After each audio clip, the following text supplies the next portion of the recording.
Maka Nabi memberikan rumus namanya sedekah jariyah. Dibagi dua. Ada sedekah tsabitah. Sedekah tsabitah itu kebaikan yang saat dikerjakan pahalanya datang pada saat itu tapi terputus seketika. Di saat kita meninggal dia nggak datang lagi. Ada yang jariyah. Jariyah itu mengalir dari kata jara yajri, terus datang. Jadi kalaupun kita meninggal pahalanya terus mengalir. Contoh, Anda punya uang 50.000. Misal, Anda belikan makanan, kemudian Anda berikan pada si fulan. Atau Anda berikan langsung uangnya pada si fulan. Kemudian orang itu makan dari situ, ada tenaga bagi dirinya.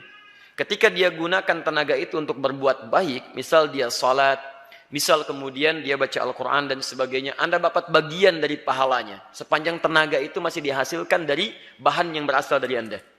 Dari uang Anda. Kalau Anda berikan misalnya uang, dia pakai pakaian. Pakaiannya dia gunakan untuk menutup aurat. Ya kan? Atau misalnya pakaian dia gunakan untuk salat. Maka sepanjang digunakan, Anda dapat pahalanya. Tapi kemudian, kalau tenaga itu sudah hilang, atau pakaian itu kemudian rusak, dia buang, maka tidak mengalir lagi bagi Anda. Selesai sampai di situ. Modal yang sama. Yang pertama tadi disebut dengan sedekah tsabitah. Tsabitah, tetap sampai situ. Mauqufah. Selesai. Yang kedua, jariyah. Dia mengalir terus, mengalir terus. Misal, modalnya sama 50.000. Anda belikan mushaf. Paling cepat, Anda berikan pada penghafal Quran. Kalau sekedar disimpan di masjid, alhamdulillah. Tapi coba lihat, berapa banyak mushaf di masjid, nampaknya jarang tersentuh. Silakan lihat. Ya, berapa banyak orang ke masjid buka mushaf, kemudian membaca mushafnya. Memang ada yang baca, tapi intensitasnya dari sekian hari itu berapa yang baca? Kalau Anda mau cepat, titipkan pada penghafal Quran. Cari penghafal Quran, masuk ke mahad Quran, berikan kepadanya. Demi Allah saya katakan, dia punya dua keistimewaan. Pertama, penghafal Quran itu lebih banyak bersentuhan dengan mushaf. Jadi hampir setiap hari dia pegang, dia baca, dia pegang, dia baca. Yang kedua, penghafal Quran itu ketika membaca Al-Quran, pasti mengulang-ulang. Jarang ada yang sekali baca kemudian selesai. Jarang. Kalau pembaca, cuman sekali baca. Alif Lam Mim. Dzalikal kitabu la raiba fi hudan lil muttaqin. Pembaca. Tapi penghafal Alif Lam Mim.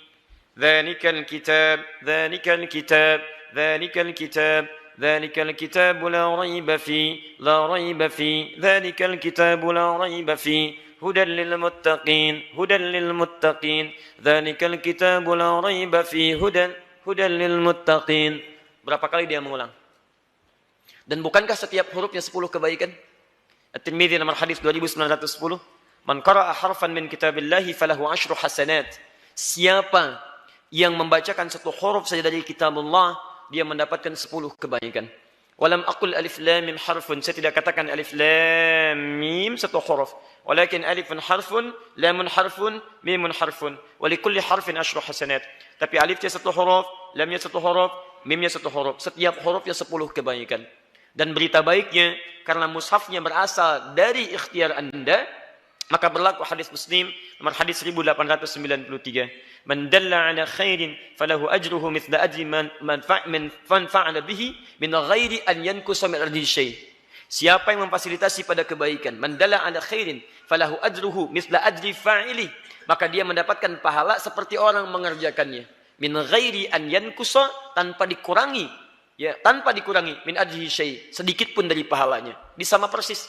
Jadi kalau dia baca sehuruf, Anda dapat bagian pahala sehurufnya. Bisa nggak Anda bayangkan, modal 50.000 diberikan pada para penghafal Quran. Baca, baca, baca.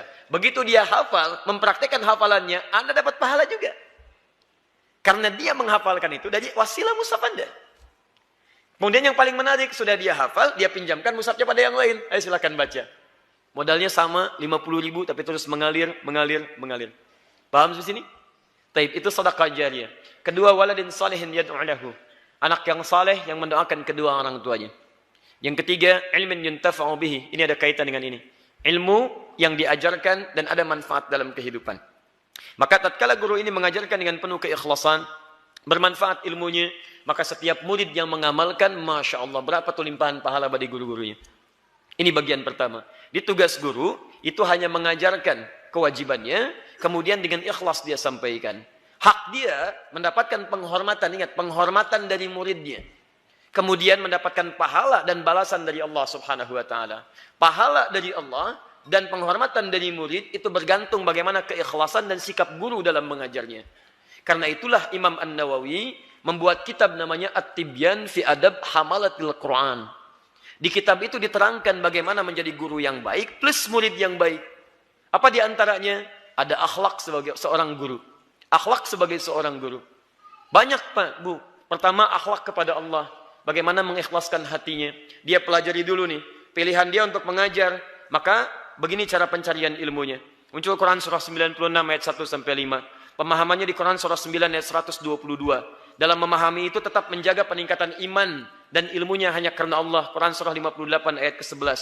Dari situ dia hadirkan rasa takut kepada Allah. Sehingga apa yang dia sampaikan tidak mesti kemudian sembarangan dia sampaikan, tapi dipastikan Allah ridho dengan penyampaiannya. Quran surah ke-35 ayat 29. Kalau itu sudah disampaikan, pahala Allah berikan. Kemudian akhlak terhadap murid pun ada. Apa di antaranya? Banyak. Mendoakan murid supaya apa yang disampaikan itu meresap dalam jiwanya. Yang kedua, dia berusaha memberikan keringanan kepada murid. Jadi tidak pernah ada guru-guru yang baik meminta tarif misalnya kemudian dalam dakwahnya. Tidak pernah ada guru-guru yang baik menginginkan popularitas supaya banyak orang menyanjungnya.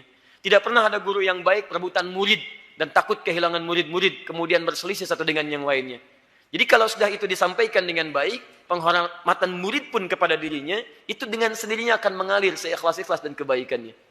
Sebaliknya, kalau akhlak dia dengan Allah tidak ada, akhlak dia dengan murid tidak ada, nah ini pun sekalipun ilmunya luas, maka konsekuensinya pahala tidak mengalir utuh bagi dirinya, dan mohon maaf, sikap dari murid pun akan diterima barangkali kurang dari apa yang ia harapkan.